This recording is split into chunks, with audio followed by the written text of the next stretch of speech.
And then, So wait a minute, where was that? Is Etchison's, you said? yeah, like Ralph Etchison. That's that first house west of Omega. Okay. On the south side of the road, that farmhouse. And how old were you there? I think junior in high school. So it would have been like 1949, 48, Yeah, 49? 48. Okay. I did that. What did you do? You Drove tractor, plowed Okay. his ground. So you had like a breaking plow and a... Yeah. And what kind of tractor was it? Do you It was remember? H Farmall tractor. Model H Farmall? Yeah. Okay. They had, back then they had H's and M. The M was a bigger, heavier tractor than the H. Yeah, I think the M would pull like a 3 or 4 bottom plow, but the H would only pull a 2 bottom plow. Oh, okay. And when we got that done and out of school, then started working for his brother and planting tomatoes. See, the Etchisons had a canning factory there in Omega, Yeah. and so they planted a lot. We planted a 50-acre field Of tomatoes? with tomatoes. Yeah. They grew a lot of tomatoes there in central Indiana. That was a good... Oh yeah. They was that canning factory there in. I can't get my throat cleared out. It was that canning factory there in Omega. I know one up there at Elwood, maybe one up on the north end of Elwood, and I don't know. There were more over there, like in Orestes and places like that too, right? Yeah, I don't know why they must have been good money or something. But they raised so many tomatoes. Yeah. And wasn't that that red gold tomatoes? Yeah. Red gold ketchup and stuff like that. That was canned there in Indiana. Well, that's what they was doing. After we had tomatoes planted, and I drove the tractor, and 4 girls was on the tomato planter.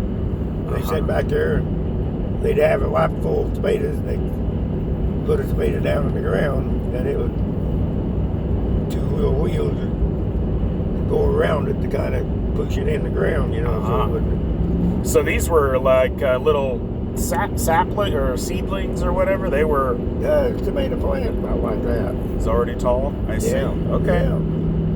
And where were those grown? Where'd those come from? Well, I don't know about that. Oh.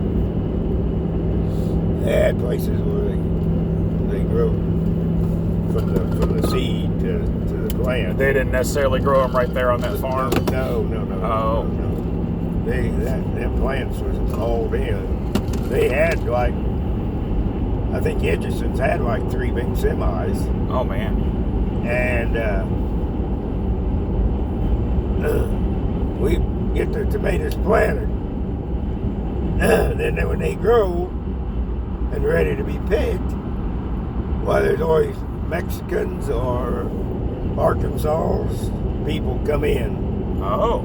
And they had they're in Omega, they're at the grocery store in the house. Then there's a schoolhouse right there, and that belonged to the Etchisons. I see. Well, that schoolhouse did. I don't think the grocery store didn't. Yeah.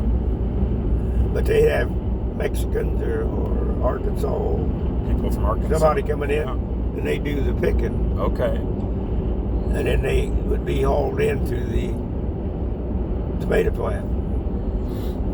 Then of a night, well, they had just a whole big line there of people that would peel the tomatoes and slice them up, make them clean. Yeah. And then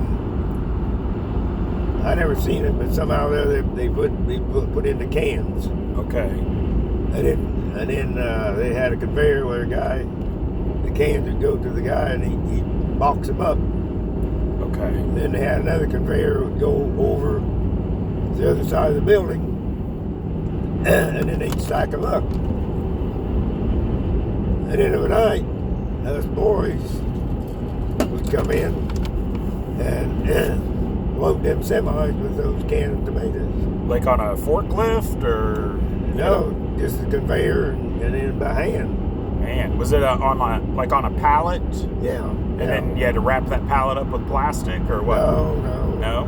It was just a cardboard box. They put it in there. Now I don't know how they sealed. See, I don't remember how they sealed up the cardboard box. Uh-huh. But then they put it on a conveyor and it would come out where the semis at, and we'd load them into them semis. Okay.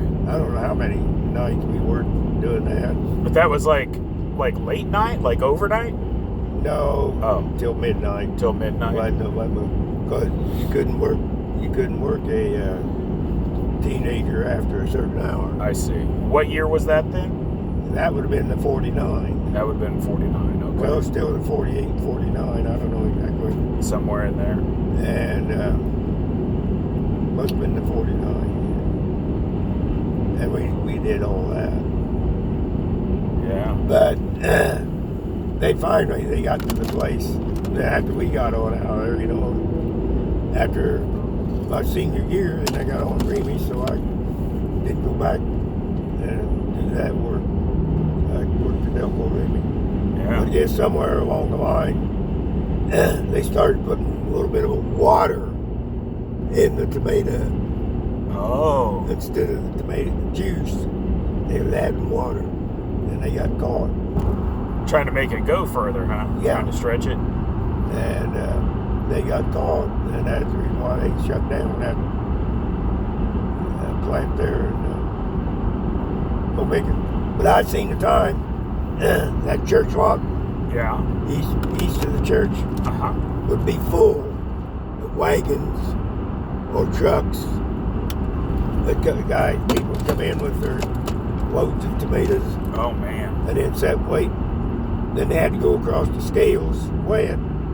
Then they went over to a place, and guy would dump it into this big water tank, and that's what they washing the tomato off. Uh-huh. Wash the tomato off, and then it'd go down the conveyor, and that's where women sit down there, and they cut the stems off of them, and I guess slice them up. I don't know. Yeah. And, Did they use pesticides and stuff to keep the bugs off of it, or? I suppose, yeah. I don't know. I see. That's something, That would. we never paid no attention to. I see. Now, and when so there was a grocery store there in Omega too, right? There were two grocery stores. There's one right across the corner. It was at me on 213 on the northwest corner. Okay. Right there. The house, the Etchisons owned that. They there. Then the next house was Aunt Letha. Yeah. Okay, well, they had a grocery store right there, but they had the tanks were out there by the street. Yeah. And I don't know.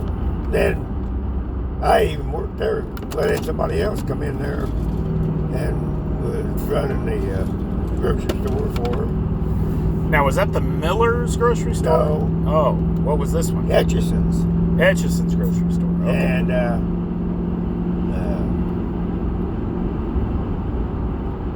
I went in there. That was before I graduated. I went in there and worked that grocery store of an evening for 2 or 3 hours. Yeah. But it didn't have too much customers. Now, 213 and that road, the Roma Road, Uh-huh. and on the backside of the canning factory, that's where the other grocery store was at. Okay. And that was, I don't know who before, but but what I know was Kaler's. Kaler's. Yeah, Okay. like Dennis Kaler. Dennis Kaler?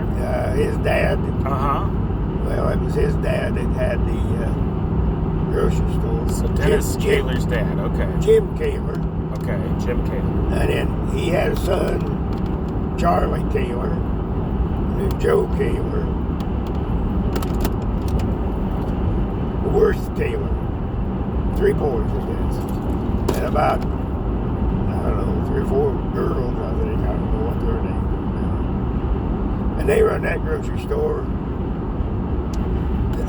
for a long time. And that old grocery store, they had benches out on the front porch. And farmers would come in there and sit down and talk about things, you know, farming, all this and that. Yeah. Wintertime, they could be inside. But when you come in that store, it sunk down. But when you come in that store, he went down a hill. He just kind of went down a little bit. of slid down the hill. And then straight ahead, that was the meat market, where they had the meat, and then the groceries. Then to the right, was a big old potbelly stove to keep the building warm in the wintertime. I see. And they sat around it, you know. Then on the back of that, well, then he had like some jean overalls, you know, for people. And Oh, had clothes. Clothing. So it was like a Walmart. Well, I guess. Go in and get your clothes and get your food. Yeah, you could get some, yeah. And what was the name of that grocery store? That was the Kaler. That was the Kaler. So Yeah. you've got that yardstick that says Miller's. Okay, we'll get to him. Oh, we're getting to that one. Okay. He's about the third. What I'm saying, I don't know who owned it before all this, but I know the Kalers owned it then. And they had 2 what they called huckster routes. Okay. They had a big truck. They would load food and stuff and take out through the country to farmers. Uh-huh. And they would trade groceries for eggs, maybe fried chickens, stuff like that. Look at that semi. Yeah. It's your nutty bars. Yeah. And then they had a school bus that had racks in it and everything, and that's where Joe drove it. And Charlie drove the other one. I guess Worth must have worked in the store then when they were young. But they run the grocery store, and then they took groceries stuff out into the country, but people couldn't come in because they had horses and buggies in. Yeah. They couldn't come in, so they'd trade eggs and whatever they raised. Didn't you tell me once that your dad would go pick up, when he was dating your mom, he'd pick her up in the horse and buggy, Yeah. and they'd go out, and then he'd come back and drop her off, and then he would just tell the horse to go home, and he'd fall asleep, and the horse would get him home? Yeah. All but one night. Yeah. The horse turned the corner too quick, and the buggy run into a fence post or something, and the horse just went right on out of Oh, no. the store, went on home. They Oh. lived just up the road where they lived up there where Kathy and Marvin lives now. Okay. And he turned, Is that the big farmhouse? yeah, that was Okay. the farmhouse. And he turned off that road, the horse would, and he turned too short. Oh, no. And so the horse, so then he had to walk home. Then the next day they had to go back down and get the buggy, because I think the buggy wheel had broke on it or something, and Oh, my gosh. some other stuff. They had to go down and pull it back on a sled or something. I don't know. Anyway, then let's see. don't remember if there was anybody else in that grocery store except when Pete Palmer moved in there. Well, Kahlers did build that new store, but the other was falling down. So they did build that new store and made it a bigger store and everything, you know. And then Pete Palmer had it then, and he ran it for a few years. Then I think that's when he sold it to Weldon Miller, and he had it for several years. Now, well, he's the one who closed it down, or there was somebody else in there who closed it. But anyway, they're getting too many, like Walmarts and these other places that are a little cheaper, and they just kind of run out of business. Yeah. On them. Now, what about Uncle George and Aunt Helen? Didn't they work up there? Well, he started out cutting meat. Where was it? Oh, up there at Arcadia at a restaurant. All right, grocery store. Oh, was that at Bob's Market? No, it was on the other side of the road. I don't know what the name of the store was. And then I think they bought the store in Noblesville. Then they moved out there east of Omega. But they run it. No, they had it in Cicero. They bought that store in Cicero right across from the funeral home. Yeah. Now, Kay Hartley's got it. Well, she got in there boats and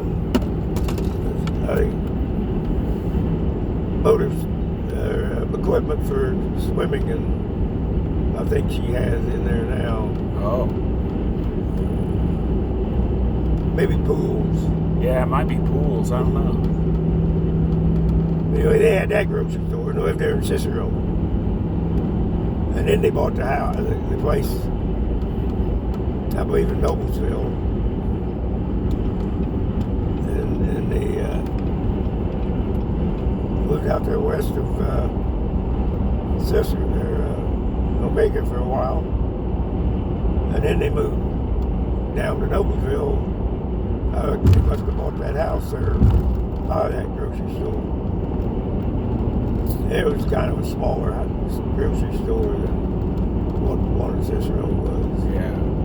So I always thought they owned a grocery store up there in Omega, but it sounds like they were more in Arcadia or Cicero or Noblesville. They worked he worked in Arcadia at maybe it's A&P there, probably on the east side, or no, be on the south side, about where maybe Kay Hartley's furniture store is, somewhere along in that block. I see. But I think he just worked there for the guy. Now, Uncle George, you know, he was always, he was missing some fingers and stuff. And Helen.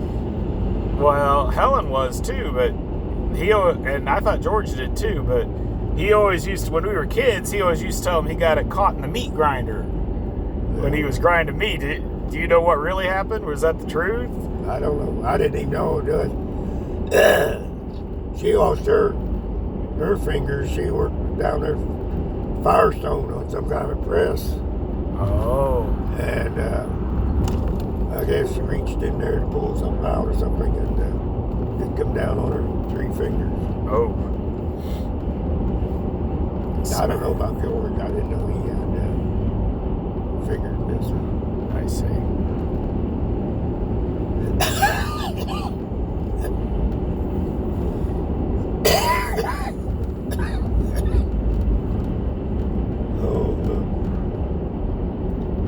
There's a lot of different moving around and different things.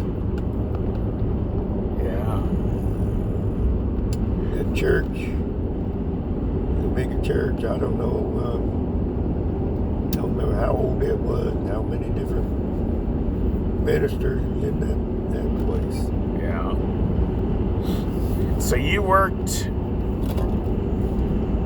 at one of those grocery stores. Well, yeah, that one up there on the corner just for an evening, maybe 2 or 3 hours. Didn't do much. And then they closed it out. Because it wasn't making much business.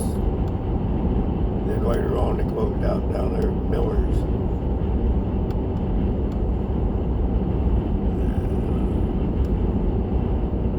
Of course, the canning factory, they closed it down.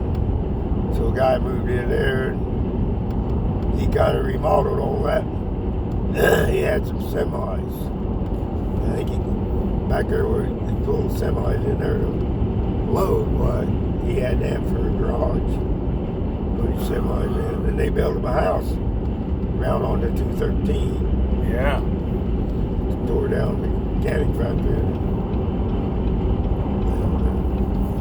Yeah, I remember that right there on the corner, right across the street from the church. Yeah. Yeah, I remember that guy having a bunch of semis in there. And the old scale shed was right there on the corner, and I guess they must have tore it down. I don't know what they done with the scales.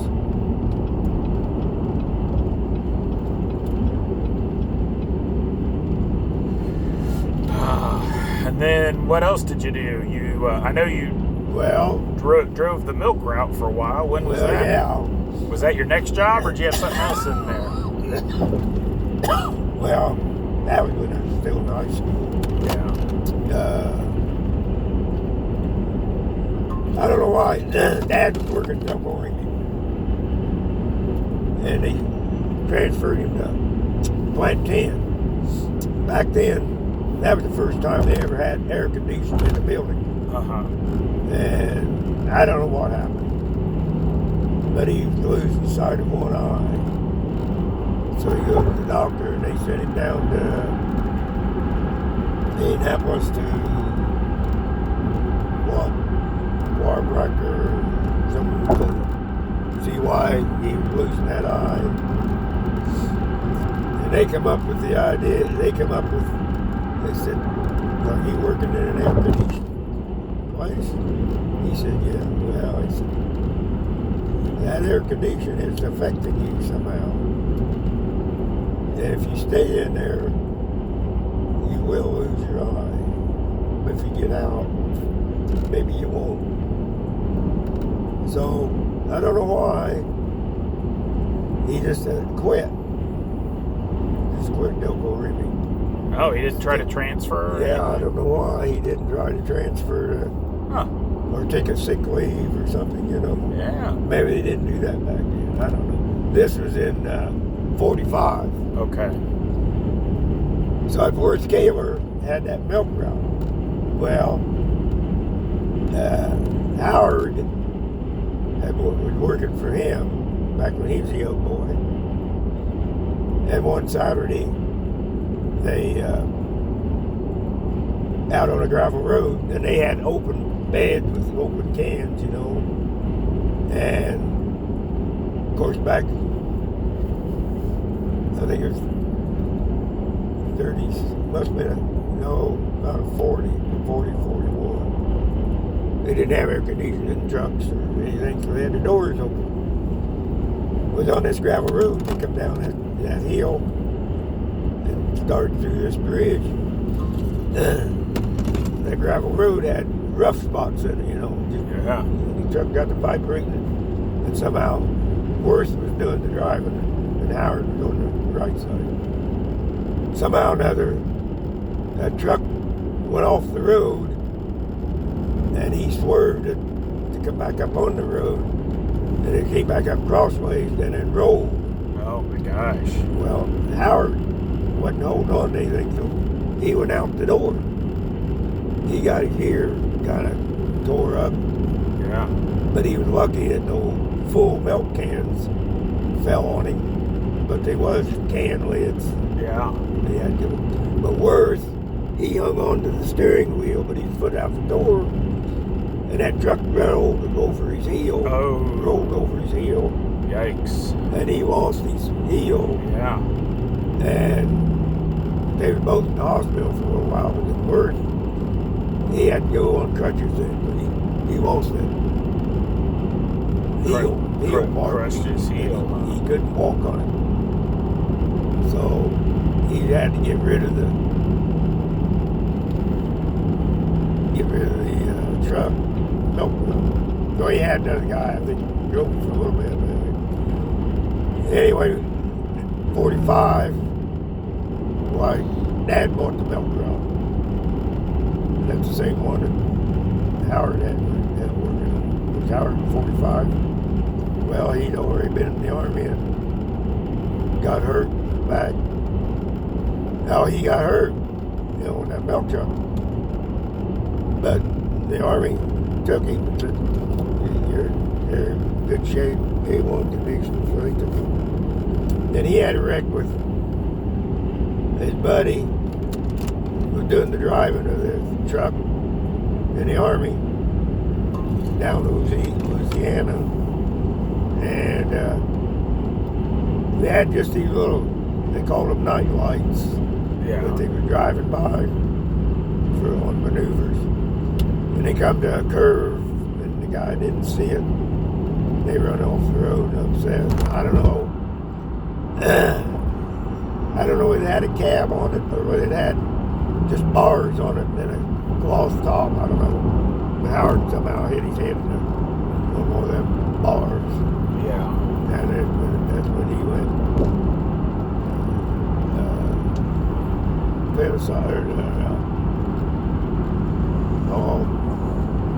Couldn't do anything.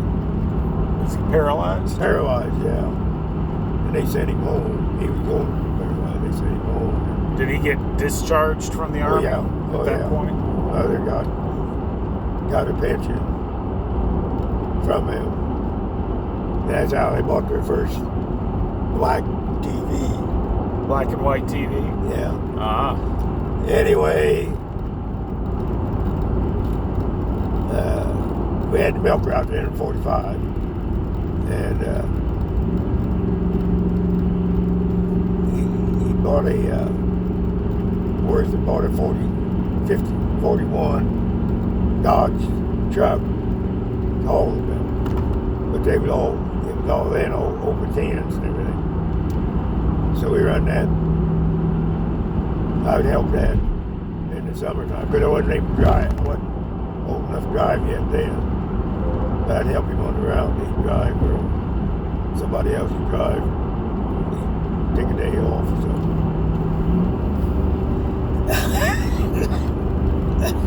So then, we had that. And I remember we was up there by Elwood.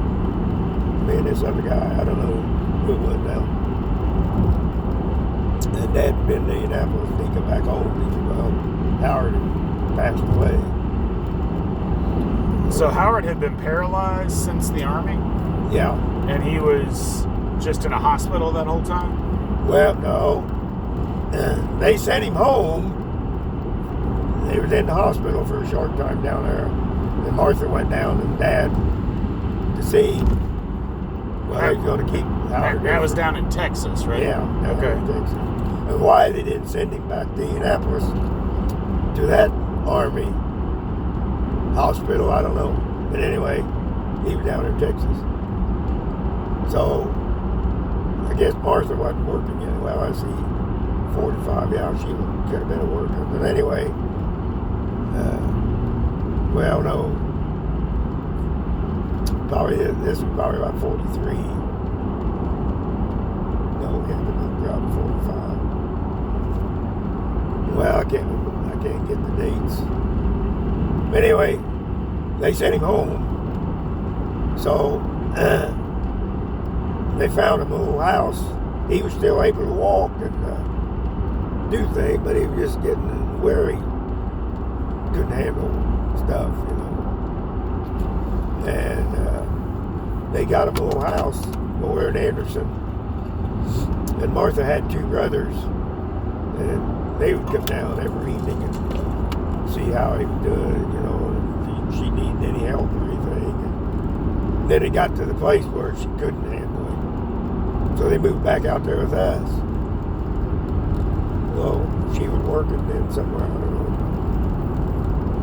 because she worked a guide or Delco.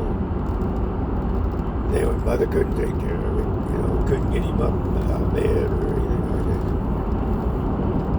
that. So they finally ended up taking him down to Indianapolis to the soldiers hospital, and he was only there like a week. I heard Dad say that they went down there one Sunday afternoon after they put him in there, and he was out in the hallway, and a breeze coming through there and everything, and just had a little sheet on. So he made him get a blanket or something put on him to try to get a room, but it was full. Like a few days in, they called and said, well, he passed away. Dad thinks that he just got pneumonia from laying out there in that hallway and all that breeze coming through. Although he was getting paralyzed. Yeah, his left eye was shut, and the right eye was about half shut. Most of his left eye was paralyzed, and he could just handle little things with his right hand. And it wasn't lasting too long. And I think then he must. We didn't get. I was trying to think if he died in 45. We had that milk truck before that. It must have been 43 when we got the truck. Milk truck. Anyway, he passed on. Yeah. So Martha, one day, she always come back and see us. Weekends, she moved back to Anderson. Was she working at Guide Lamp then? I think with Guy Lamp. I don't know how she met Bob because he worked at Delco Remy. I was thinking she worked at Guide. But anyway, she came out there one day and said, hey, I've got a big question to ask you. And Dad said, well, what? She said, well, I met a guy over in Anderson, and he's my age. And, he's real nice, and I want to know if it'd be all right if I go out with him. Yeah. Dad said, hey. She was only like maybe 20, 21. Because she was just 17 when they got married. Yeah. And finished high school there at Walnut Grove. Because they wouldn't let her go back to Anderson because she was married. Yeah. So she came out there senior year, 43. And went to, She was living in Anderson yeah. when she and Howard met. Yeah. How'd they meet? Were they working? Well, I don't know. Howard never worked over at Anderson. Oh. I don't know how they ever met. So Howard somehow met her. Yeah. And then they got met. Why'd they get married at 17? Because he was going into the Army. Okay, so they got married because he was going he to the Army. I think he was 21 and she was 17. Ah. And he was going into the Army, so... And did he enlist or did he get drafted? Yeah, they were being drafted back then. He got drafted. Okay. Yeah. So he got drafted to go in the Army, so he got married. Yeah. And then Anderson High School wouldn't let her Right. because she was married. Right.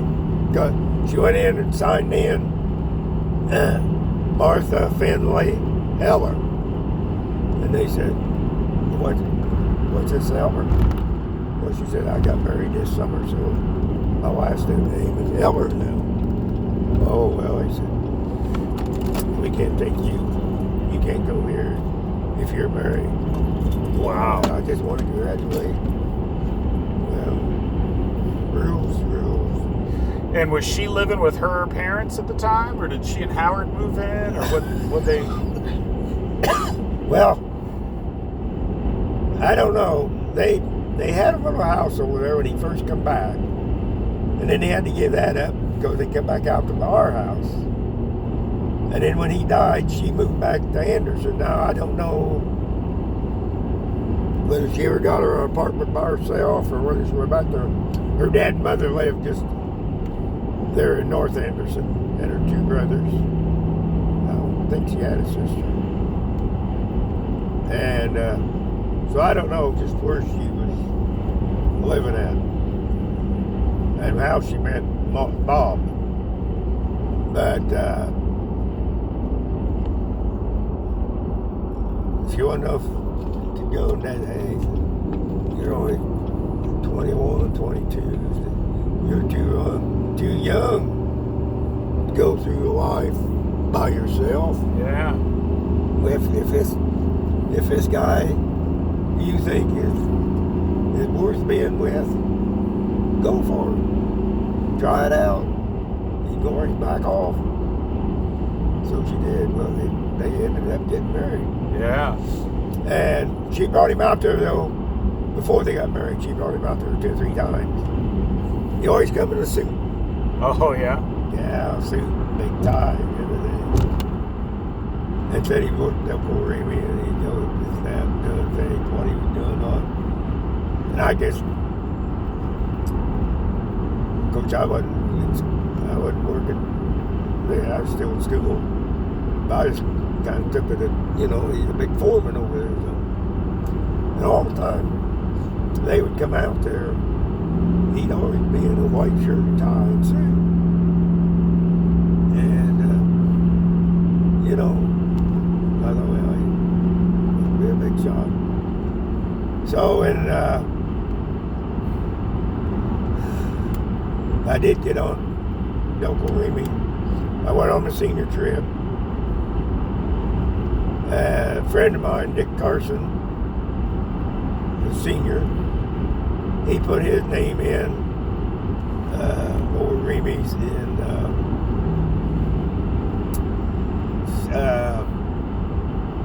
I think it was January of that would have been 49, I guess. Or maybe no, January of 50. January 50. And he never got called in until April. And then he didn't get to go on the senior trip because he didn't have 30 days in. And back then they were working so much and they wouldn't let him off because he didn't have 30 days in. Oh, yeah. So he didn't get to go. So I thought, well, take 3 months. Fine. So me and 2 other boys made arrangements before we went on the senior trip on Monday after we got back from the senior trip. We'd go to Anderson and put our names in. They said, okay. So we went on a senior trip, come back home. So on that Monday, I went over, picked up the 2 boys, got into Dad's car, drove to Anderson. We went over there, put our names in. Is that at Plant 1? You had to go put your name in? Yeah. Or? Yeah. That's where the headquarters were? Yeah, that's where they've done the hiring. Put my name in, put our names all in. Come back home. And, of course, then the next day I went to school. Well, you always had to sign a paper why you was off sick or off something. Yeah. No, I just put on there, I went to Delco Remy, put in my name. But we only had about a week and a half of school left. Yeah. And old John Kerr, he was the big principal then. Yeah. He didn't say nothing. Come home that evening, and Mother said, you got a card here from Delco Remy. A card already? Yeah, that next day. A card said, come over for a physical appointment as soon as possible to go to work. Huh. Hey, she said, what's going to rain today? Yeah.